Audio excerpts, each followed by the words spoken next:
Welcome to the Theotherapist Podcast, where theologically trained, licensed therapists share health and healing conversations. Join our host, Dr. Catrice Glenn, for conversations about real-life issues from both theological and therapeutic perspectives. Each week, we speak to guiding questions with real-life application, humor, and engaging guests to share meaningful dialogues with our listeners. Let's begin. Welcome to the third episode of the Theotherapist Podcast. We're so glad that you're joining us today. Today we have a very special guest. That's Reverend Dr. Myrna Thurmond-Malone, who is joining us today. She is a wealth of knowledge as a pastoral counselor, as a professor, someone that I've shared time with in the doctorate program that I've been in. So we're really happy to have her here with us today. Today we have an awesome topic, but it's a topic that's much needed around the holidays. For some of us who are struggling either with the holidays because of grief or loss or trauma, this gives us an opportunity to just discuss in some conversation and dialogue. What are some ways that we can navigate all the different emotions that we might be feeling? So today's title is, I'm Just Not Feeling the Holidays This Year. And so we welcome you, Dr. Malone. Welcome. Thanks for coming today. You. Thanks for the invitation, and it's great seeing you, Dr. Catrice. We're going to allow Reverend Thurmond-Malone to tell us a little bit more about her and a little bit more about her background first. My background is in trauma, specifically trauma and victimization of Black women. I have my MDiv, my Master's of Theology, with a focus in Psychology of Religion. I have a Master's in Clinical Psychopharmacology, and I have my Doctorate in Pastoral Psychotherapy. And I also have several postgraduate certificates. Exactly. You're talking to someone who's a pastoral counselor, life, health, and wellness coach, an author, an educator, wife, mother of three. She's been serving in so many different settings throughout her ministry and her counseling career. She also has a private practice. She's an adjunct professor in ethics and spirituality, and she does mentoring for women on the side, for women in ministry. And so, in other words, this is a woman who is committed and cares about making sure that she cares for others as well as living healthy life. So today we're so happy to have her with us. We are just going to have an opportunity to sit and talk and laugh and joke a little bit, but also talk about a topic that's pretty serious and pretty close to both of our hearts. And that is just helping people out who are struggling in some ways. And so one of the things that I want to ask her a little bit is, what led you to find a space of integration between theology and psychology? I think first it started with my own experience of trauma and grief and just seeking answers for myself.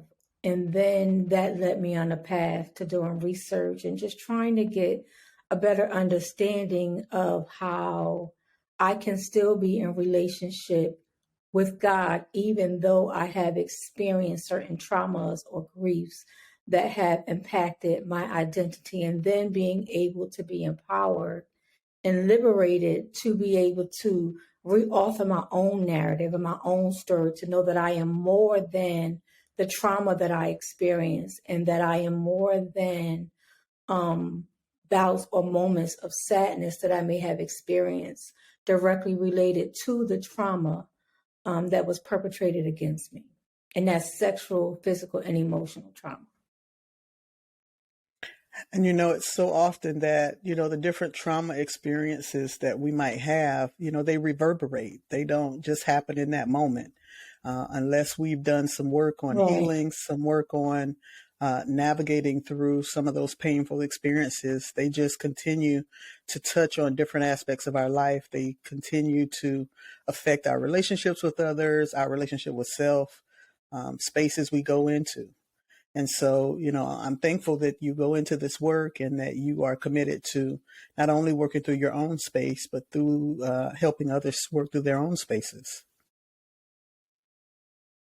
And that's a part of the journey and the process, being able to work through our own stuff, especially being an African-American woman who's ordained in ministry, and I have the other impact or the experience of trauma attached to that, and being able to embrace my authentic self.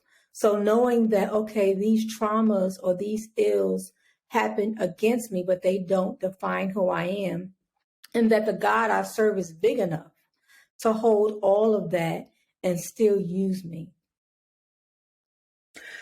When you started to look for ways to integrate kind of your spiritual reality or your spiritual training into the work you're doing in trauma, what came up for you first, or what connection points or intersection points came up for you in the work initially? I think the first thing that came up to me is relevant to my identity and being able to see myself created in the image of God. As a Black woman, as someone who's been victimized by sexual abuse and emotional and physical abuse. And it's very important whose leadership we are under in the church. It's very important as clergy leaders, especially women, we have a responsibility to be able to create a safe and sacred space for women when we are preaching and teaching, so that healing can come forth, not to use the pulpit in a way that further impacts the psyche of congregation persons. And so for me, being able to deconstruct negative theology that I heard from the pulpit and be able to embrace a God that was bigger than or taken outside of the realm of a male image. That was the first thing that I had to do for myself because of the sexual trauma. Right. So once I was able to do that, and I just began to spend quality time alone with God and praying and seeking for answers, I was able to do that. That was the first thing. And then the second thing was to be able to explore, everything that was going on within me, whether it was the triggers or the flashbacks or things coming up, this intergenerational trauma, not just the trauma that I experienced for myself, but traumas from my maternal side of the family, that's embedded within me, and being able to process all of that. And the thing that helped me out is when I went to seminary and I took my first womanist class, and it began to unpack some things and provide me with some enlightenment. And then that began the path of my journey towards healing and wholeness, and being able to reauthor Myrna, being able to see myself outside of the abuse, being able to identify myself outside of what was projected on me, being able to embrace all of me, because the abuse, you can't take it away. It's going to be there. The memories are going to be there, but it's about a process of learning how to cope, right? And knowing that it's okay to get counseling. It's okay to see a therapist. It's okay to be able to express and explore your feelings. It is necessary, especially in ministry. Mm-hmm. We all need a therapist in ministry, right? And so being in safe and sacred spaces around other Black women who were truly free, I think that's important too. And that's a reason why I became a part of Rise, because of this sistering and the importance of having these safe and sacred spaces where we could be our authentic self and unmask and begin to truly deal with trauma, to begin to deal with grief and loss, to truly begin to deal with identity, to begin to deal with our bodies, and everything that has created us to be who we are today. Say a little bit more about Rise for our listeners who aren't familiar. Rise is a mentoring program started by Dr. Lisa Rhodes out of Union Seminary in New York. And the purpose of Rise is to sister other women of color in ministry to offer them a safe and sacred space where they can come and unmask, where they can become vulnerable, where they can explore their calling. And if they're already in ministry, to have a place of support, a grounding, so to speak. I don't know about you, Dr. Catrice, but I know for me, coming up, it far and few in between of women mentors or someone who can actually mentor me Very in true. ministry to let me know that, yes, that I am called by God. And yes, God does use women. And yes. And so, And for so particularly many with of us, women of color, it's seminary that right? affirms us and it says it's okay. You're all right. You're in the right place. Absolutely. And so, what do you do when you leave seminary? And there are no safe and sacred spaces, or you're placed in congregations. And it does not matter if you went to seminary. It does not matter if you're anointed. It does not matter if you've been called and you want to be a servant leader, because of their framing of how they view or understand God or the biblical text can limit you or even place you in harmful churches and congregations that are, I'm going to say, that are not free. Hmm. And so because they're not free, then they place that burden on those who they're supposed to be grooming up and journeying alongside so that Right. we all can do and be who God has called us to be without being oppressed. It sounds a lot like you're building And on your dissertation research. I know your dissertation research had to do with a womanist approach to midwifing and midwifery. Can you say a little bit more about that? so the whole idea that we need to deconstruct these negative constructs of who God is, to be able to deconstruct the identity that have been projected specifically on Black women and how our experience of racism, sexism, and classism intersect, right? And how that plays out in the church, how it plays out in our community, how it can even play out in our home, and how all of that impacts our identity. And then as Black women, we walk around Hmm. armored, wearing masks. We don't have safe and sacred spaces where we can be our authentic self and truly be free, because we have to wear masks in order to protect ourselves. There should be at least one place where we can truly be free and unmasked and be vulnerable and not have to worry about protecting other people because of our experience and what we feel and what we think, because someone else may not be able to hold or be a container for us.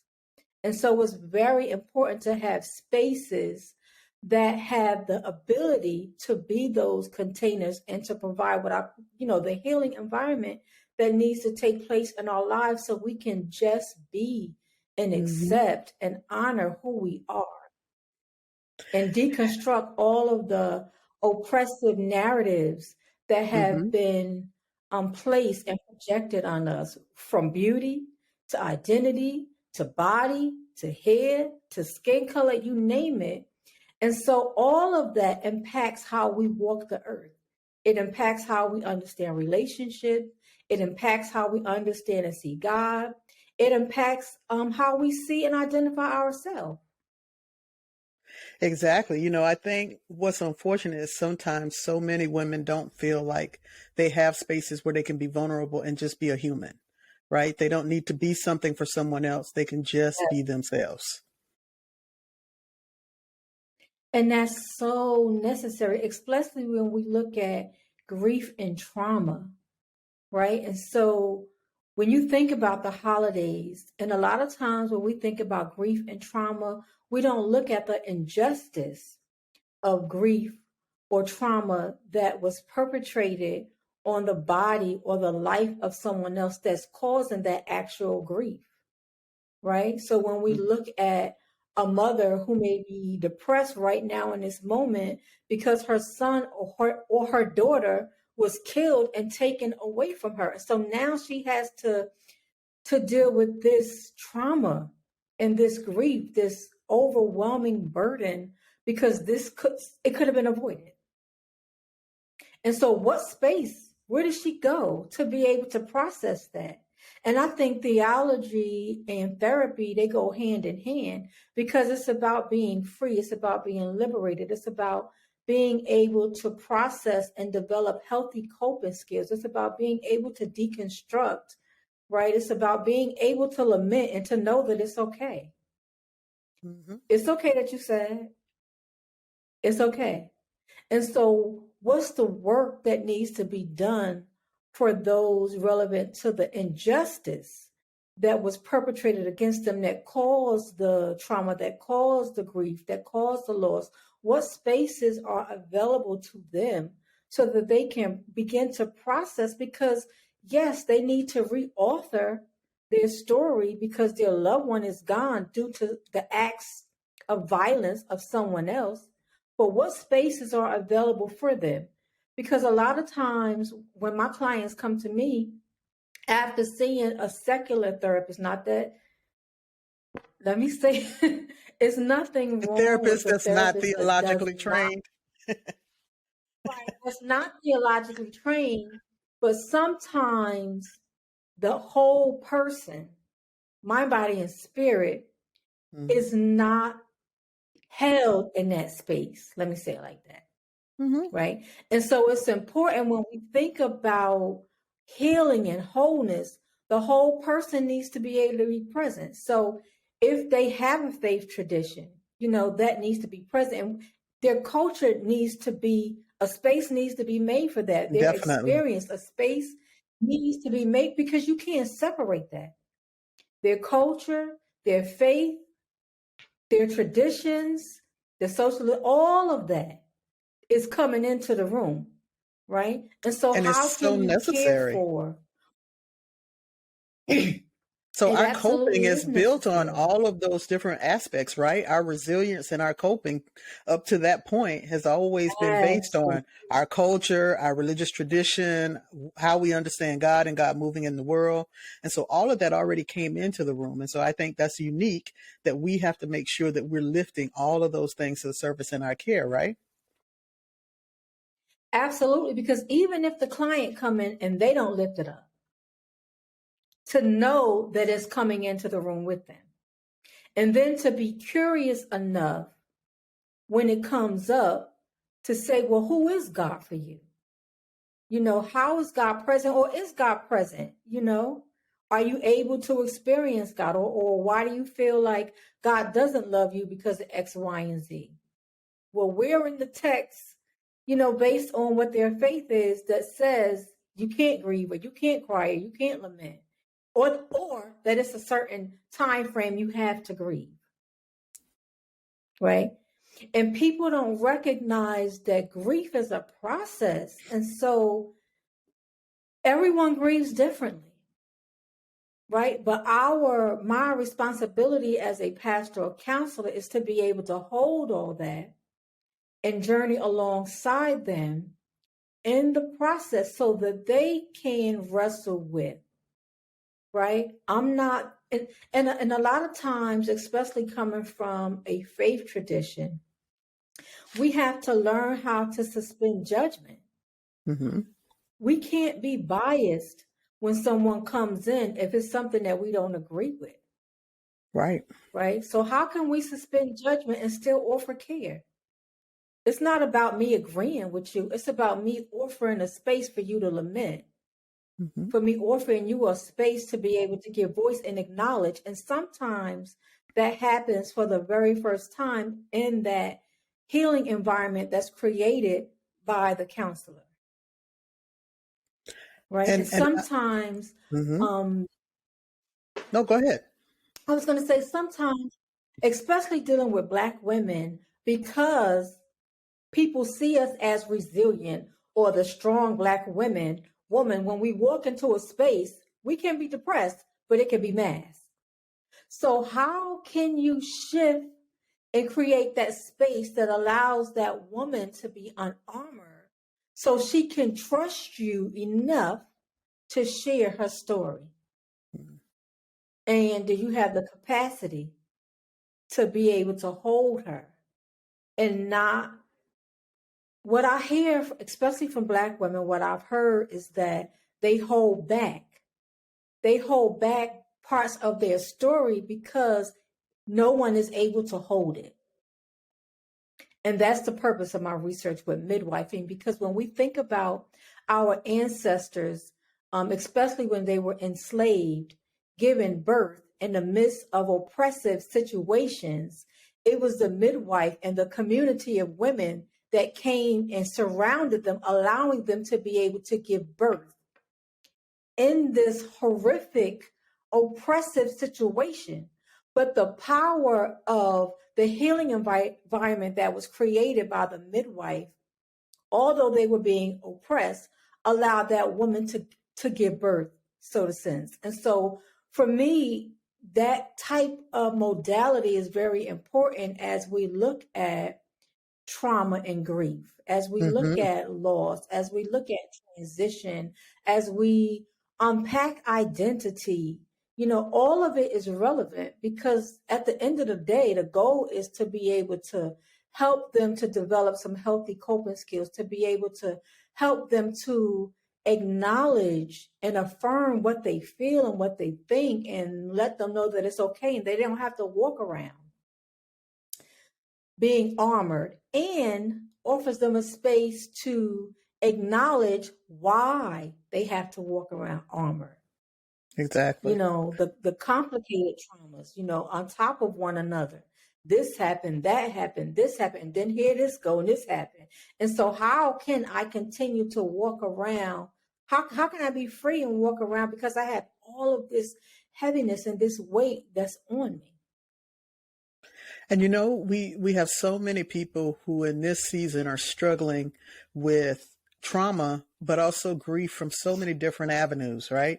We're just 1 year away from what is considered a global pandemic, where people have lost husbands and wives and parents and children in some cases.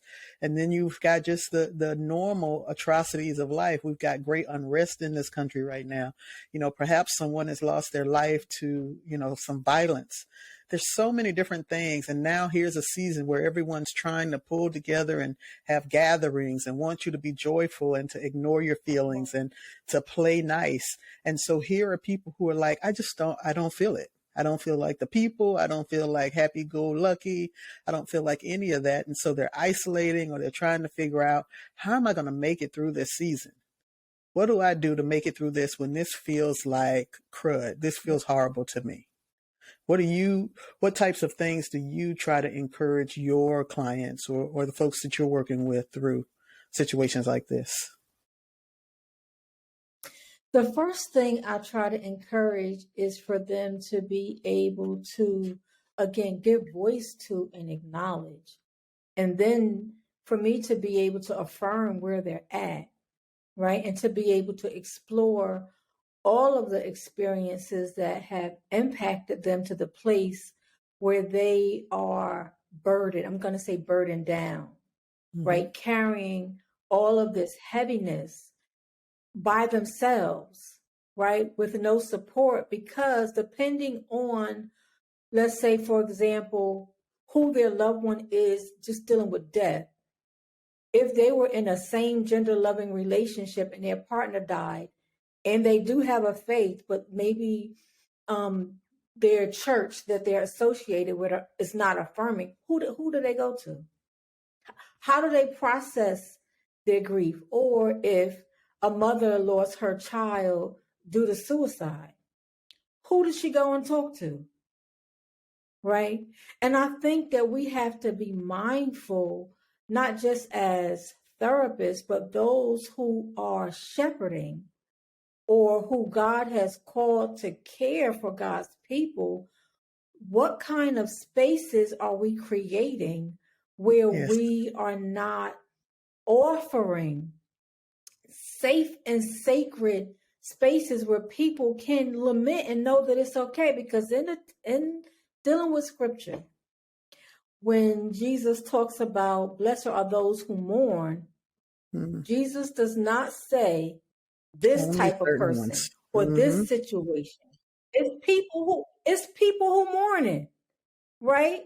But as a body, I'm not going to say, I'm trying to watch my wording, but sometimes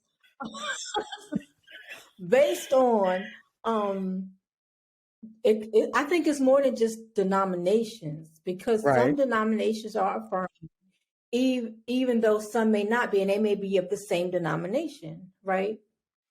But being able to recognize if we are the pastor, okay, we can't handle it, but then we need to have a set of referral Mm-hmm. somewhere we can send that person, because it's not about us accepting or believing what they believe. It's about us being able to support and to hold, right? And a Exactly. lot of times they are not equipped to hold. Okay, so you're not.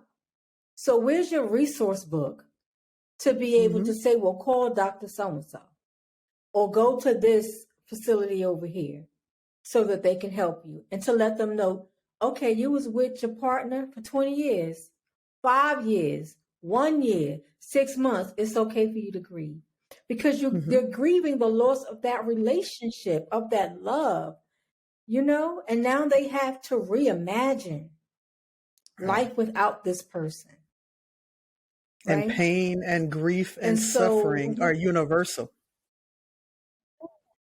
absolutely. Absolutely. You don't not feel pain or experience suffering based on your sexuality or your ethnicity or your gender, however you identify, whether you are a Christian or a Buddhist. I mean, grief is universal. Loss Universal. is universal.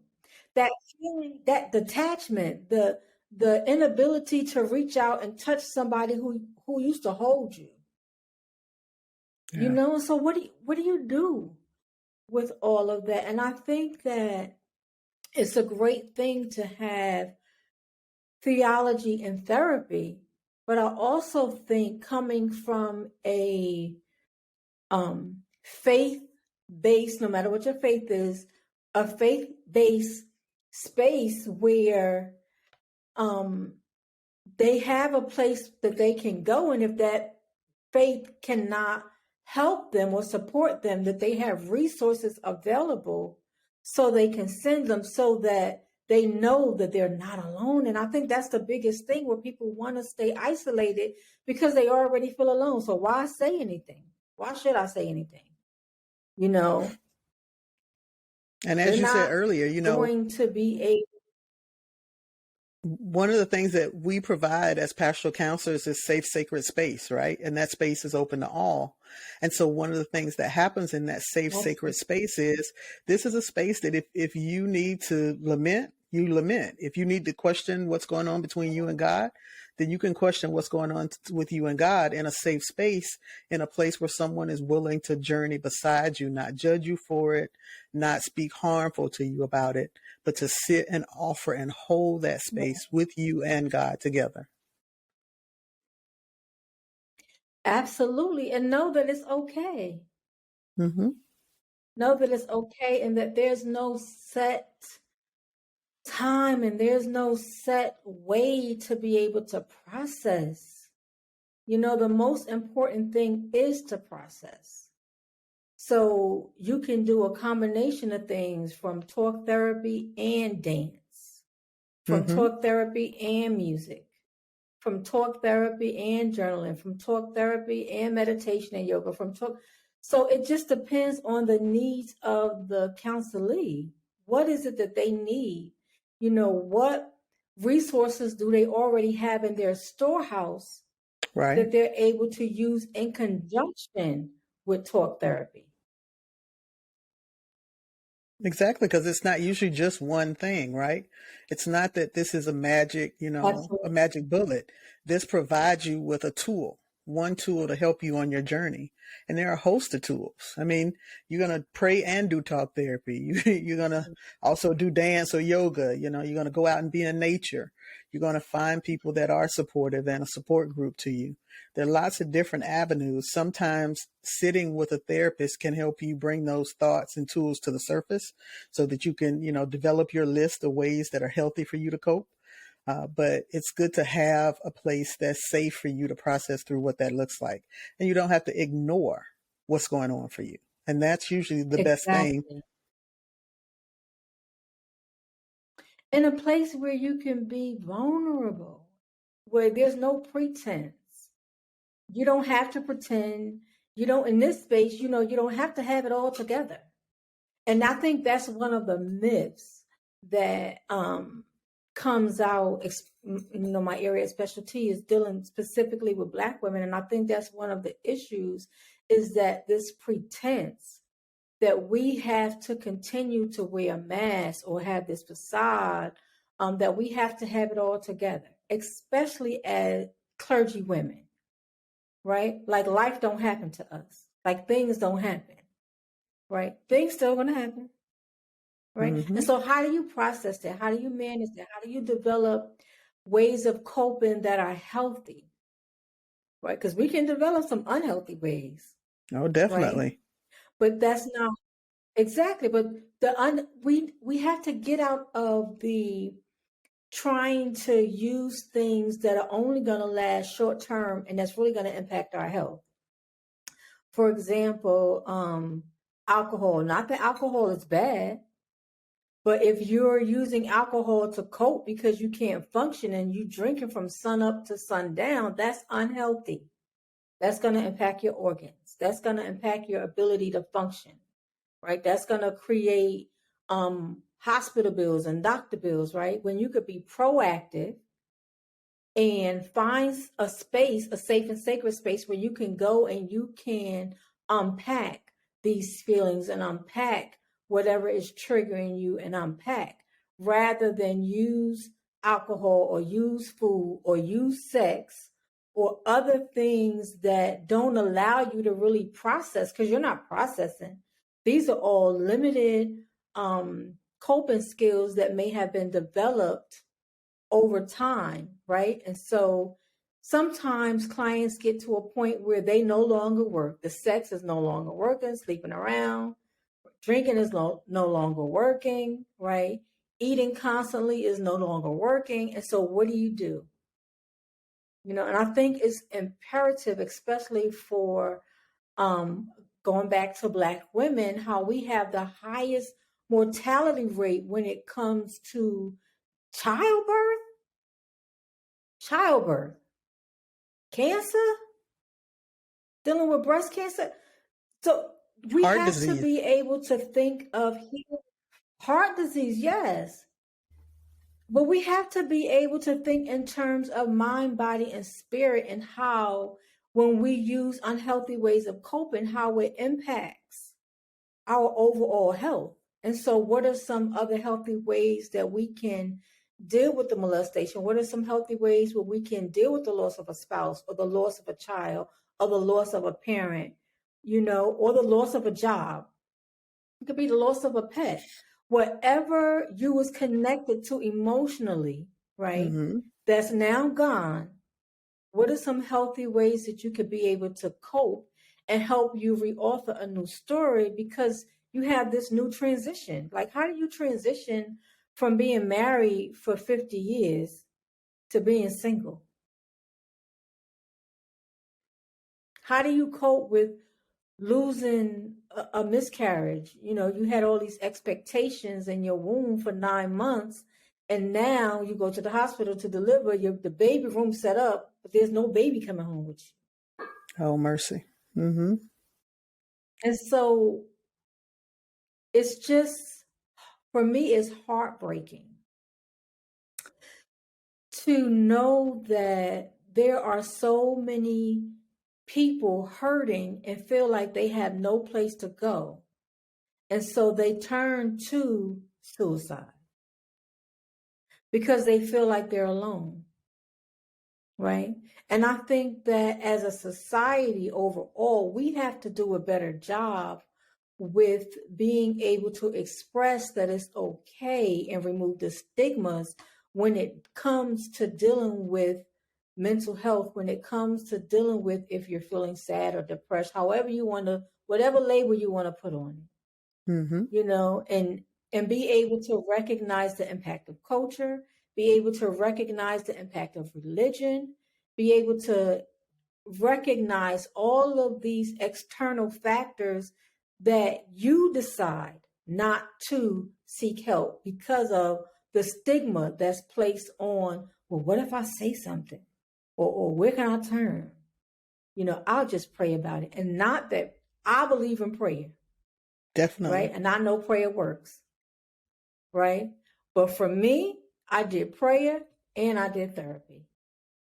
Amen to and that. I worship God. Right? It's not a and or, it's an and is. Mm-hmm. And I think sometimes we only think of it in terms of it's an and. It's a and or. Like, you can't be saved coming from the Christian worldview. You can't be a Christian and you can't be saved if you're depressed. You can't be a Christian and saved if you have doubt. You can't be. Yes, you can. Life happens. So what do you do when life happens? Exactly. Is life not going to happen to you? How do you deal with X, Y, and Z? How do you deal with all of these traumas and all of these experiences that have compiled on top of one another and you've never dealt with them? So now you're at a breaking point. And I think that's disheartening, especially in the work that we do and what we see in sessions when the client finally comes. And I'm grateful that they're coming. But on the flip side of that, it's like, okay, when they leave this space, it's like you need talk therapy and you need psychoeducation. I think they go hand in hand. They do. Right? Because and the psychoeducation piece is just being more aware of psychology and psychological tools and strategies and techniques for those who don't know what psychoeducation is. But you need to be educated as well as having tools and strategies that are going to help you navigate your own life. Like, you need to learn what boundaries are. Absolutely, because and you need to learn the power of no. You need to say it in your spirit. It's okay. Mm-hmm. Let your yes be yes and your no be no. That's straight from the text. Yes. And be able to be okay with your boundaries, Mm-hmm. And I tell people sometimes when we think about just looking at love, thinking that, okay, you love them, they toxic, right? It's okay to create a healthy boundary and love them from a distance. To love somebody don't mean you got to be up in their face 24/7, especially if you know they're causing you harm emotionally. And right? I talk about it a lot. I don't know about you, but I know my when I talk about it, I talk about being a good steward of self, right?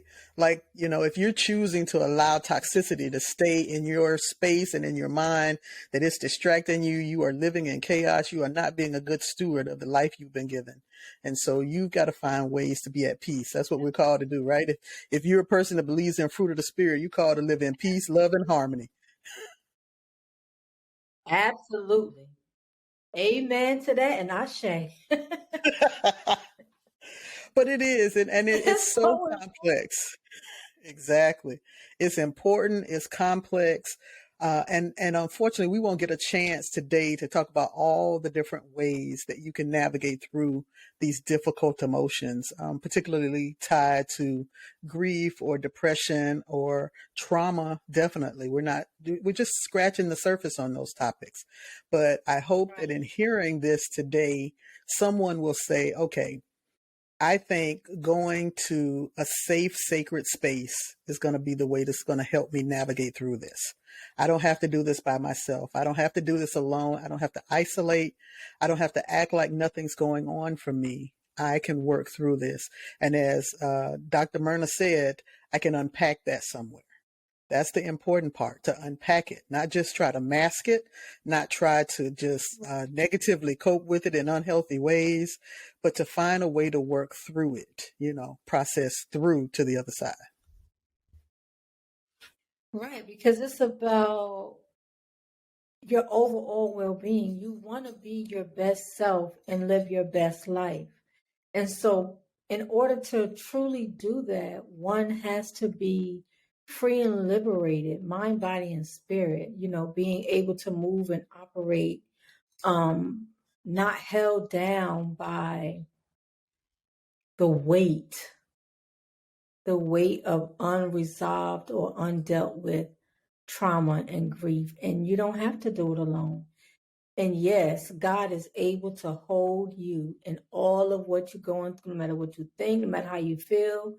God is able to hold all of that. You don't have to deny it. And I think coming from a Christian perspective, Jesus did a great example of providing that to us. It's okay to weep. It's okay to cry. It's okay to lament. It's okay to cry out, right? And God is still able to hear and to hold that. Yes. Right? So you don't have to suppress that. And yes, you can do it in public, right? You don't have to be behind closed doors. And yes, you can do it in community, right? Coming from a Christian perspective, because Jesus is our example for me, coming from my Christian worldview. So Jesus is my example for that. And so that empowers me to be able to lament and to share and to cry out and know that I can do it between me and God. I can do it in community. I don't have to be isolated and close myself up in a way or keep it inside and bottle it up, doing things to keep me busy, but not really dealing with the pain or the hurt or the sadness. And so this holiday season, if you're not feeling like maybe last year felt or in years past, then be authentic, be true to yourself, recognize where you are. If you still definitely want to go to the family gathering, go to the family gathering, but be your honest self. Just be true to yourself. Mm-hmm. If you choose this year that, hey, I want to do something else that's life-giving, do something else that's life-giving for you. But find a way for you to be healthy this holiday. I think that's what's most important. Any closing words from you, Reverend Dr. Thurmond-Malone, which we are so appreciative of today? I love it when I think about the holiday season and I think about community. It's important for us to have water resources, a community where we can go and just connect and to be able to share and know that we don't have to suffer through alone, that there are people that can have compassion on you, right? And so you don't have to be isolated. And so it's important to be able to reach out. And if you don't have those resources, to be able to maybe ask a friend for someone, or maybe go on the internet, depending on what city and state you live in. There are resources out there and that are available. We just have to take the initiative to be able to see what's available if we don't have those spaces that can provide us with those resources. They can reach me at www.drmyrna.com, DRMYRNA.com. You can contact her if you want to know more about resources, or you can always reach out for us on our website. Thank you guys so much for attending today. Just want to remind you that this podcast is not a substitute for mental health counseling. We really believe that it's important for you to have your own relationship with a professional therapist. That way you can navigate through what your own challenges are. So we're glad that you came today. Thank you so much, Reverend Dr. Thurmond-Malone. I'm going to get it right before it's all over. We appreciate your voice today. We're so thankful for the work that you're doing and really glad that you stopped by. Take care of yourself and be well. Thank you. Thank you. Check out Dr. Glenn's new journal series titled Brain Dump Journals for the Busy, available on Amazon. Visit our websites for more information at thetheotherapist.com or catriceglenn.com.